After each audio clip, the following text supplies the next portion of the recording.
The phone slipped from my hand, clattering onto the kitchen tiles with a sound like breaking bones. My wife's voice, Sarah's voice, echoed through the speaker, sharp and careless, slicing through the late-night silence. "He's better for us, Tom. He's promised to adopt the kids. We're moving in with him tomorrow." Each word landed like a punch, stealing my breath, leaving my chest hollow. I stood frozen in our dimly lit kitchen, the hum of the fridge the only sound tethering me to reality. The kids' drawings still clung to the fridge door, their crayon smiles mocking me. How had it come to this? For weeks I'd sensed something off, like a faint crack in a windshield that you convince yourself won't spread. Sarah had been distant, her laughter thinner, her eyes avoiding mine. She'd linger over her phone, thumbs dancing across the screen, claiming it was work. I'd rationalized it, overtime, stress, maybe a new project. But the late nights grew later, her perfume sharper, her excuses flimsier. "Client dinners," she'd said, her voice too smooth, her smile too tight. I'd nod, swallowing the unease, because doubting her felt like betraying the woman I'd loved for 12 years. The kids, Lila 7 and Max 4, noticed too. Lila's question stung. "Why's mommy always gone?" I'd ruffle her hair, mumbling about grown-up responsibilities, but the lie tasted bitter. Max just clung to me, his small hands gripping my shirt like he sensed the world shifting beneath us. I'd lie awake at night, Sarah's side of the bed cold, my mind spinning through possibilities. Was I too distant? Too predictable? Had I failed her somehow? The questions gnawed at me, each one a splinter under my skin. That morning the truth began to unravel. I found her scarf, a crimson silk thing I'd bought for our anniversary, draped over the couch, reeking of unfamiliar cologne. My stomach churned, but I shoved the thought down, telling myself it was nothing. Maybe a colleague's scent clung to her at a meeting. But when I picked up her phone to check the time, a message flashed on the lock screen. "Can't wait to see you tonight, babe. Kids asleep." No name, just a number. My heart thudded, a drumbeat of dread. I stared at the words, willing them to rearrange into something innocent, but they burned into me, undeniable. I didn't confront her. Not then. Confrontation felt like stepping off a cliff, and I wasn't ready to fall. Instead, I watched her that evening, searching for cracks in her facade. She moved through the house with a forced lightness, kissing the kids goodnight with a smile that didn't reach her eyes. "Big day tomorrow," she said, her voice bright but brittle like glass about to shatter. I nodded, my throat tight, and waited until she left for another late meeting. The call came at midnight. I was washing dishes, the suds cold against my hands, when her name lit up my phone. I answered, expecting an excuse, but her words were a blade. "I'm leaving, Tom. I've been with someone else. He's what we need." Her voice trembled, but not with guilt, with resolve. "He loves the kids. He'll adopt them, give them a better life." I couldn't speak. The room spun, the dish in my hand slipping into the sink with a dull clink. "Who is he?" I finally croaked, but she hung up, leaving only silence and the weight of her betrayal. I sat there, staring at the kids' toys scattered across the living room.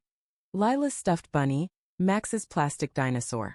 The thought of another man raising them, erasing me from their lives, ignited something feral in me. Anger, yes, but beneath it, a deeper ache. Love twisted into something sharp and desperate. I loved Sarah even now, but the image of her with him, laughing, touching, planning a future without me, tore at my sanity. I needed answers, proof, something to anchor the chaos in my chest.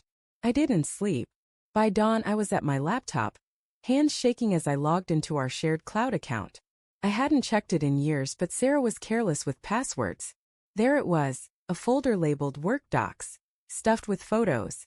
Her and a man, tall, slick, with a smile too polished, kissing in a car, laughing at a restaurant, posing with my kids at a park I didn't recognize.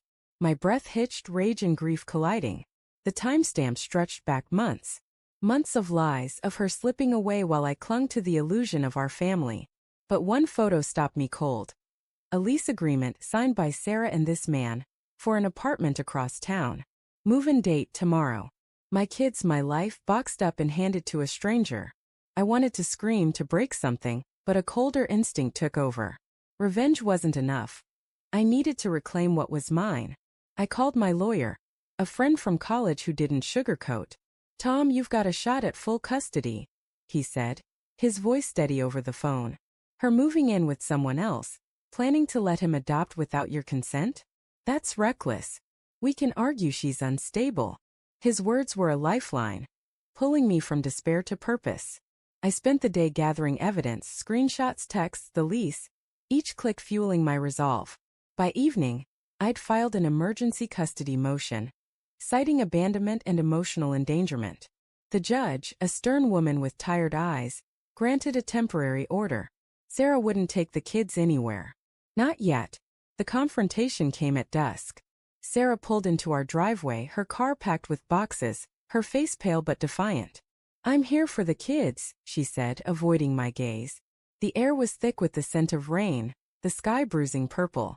I stepped onto the porch, the custody papers in my hand, and watched her confidence falter. "You're not taking them," I said, my voice low, steady despite the storm inside me. "You think you can erase me? Replace me with him?"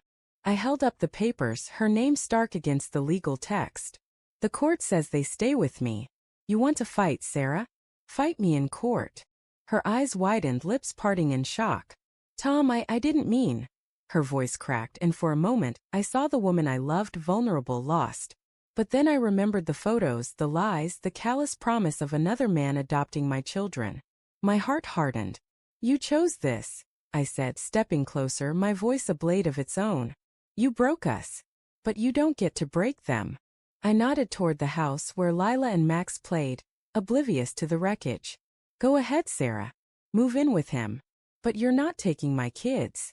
She stood there, rain starting to fall, her defiance crumbling into something raw, guilt, maybe, or regret. "I thought I was doing what's best," she whispered, but the wind swallowed her words. She turned, got into her car and drove away, her taillights fading into the storm. I leaned against the doorframe, the papers crumpled in my fist, my chest tight with a strange mix of triumph and sorrow. The kids' laughter drifted from inside, a fragile reminder of what I'd fought for. Sarah's betrayal had shattered our world, but I'd rebuilt a piece of it, claiming my place as their father. Yet as the rain soaked my shirt, I wondered if revenge was enough, or if the ghost of her love would haunt me forever.